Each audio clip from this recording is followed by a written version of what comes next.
President Trump has ordered the U.S. government to end paid subscriptions to news outlets.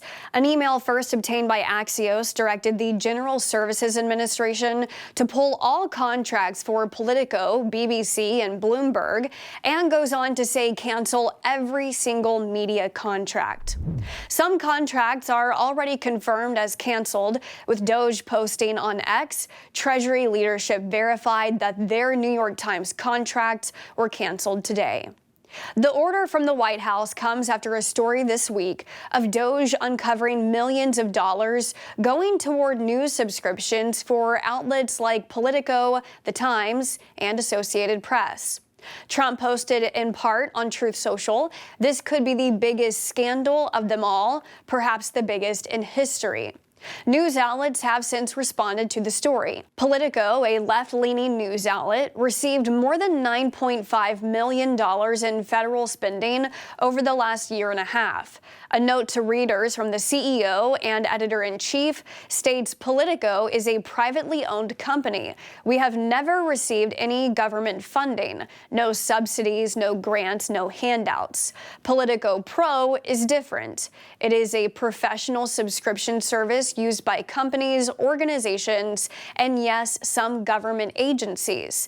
This is not funding, it is a transaction." The New York Times, a left-leaning news outlet, says it earned nearly $2 million last year through government subscriptions. In a statement, the Times says these officials and other public servants are simply seeking to better understand the world through our independent journalism, like millions of other Americans.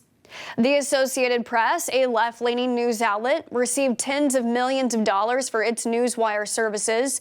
The AP saying it's quite common for governments to have contracts with news organizations for their content. While the Trump admin works to cancel government-paid news subscriptions immediately, mainstream news outlets have faced other Trump directives since he took office, like ordering NBC News, The Times, NPR, and Politico out of their Pentagon workspaces to implement a new rotation program designed to give other non-traditional outlets access to Pentagon media spaces. First up in the new rotation, 3 right-leaning news outlets, One America News, Breitbart, and the New York Post, and then HuffPost, a news outlet that leans left. The White House press room has seen a shakeup as well, with the new makeup of reporters in the room, including non-traditional journalists. This week, Sage Steele, a former ESPN host and now independent podcaster, was first to take the new media seat designed for podcast hosts and social media influencers. Thanks for watching our news update. For more unbiased, straight fact reporting, download our mobile app or visit us online at san.com.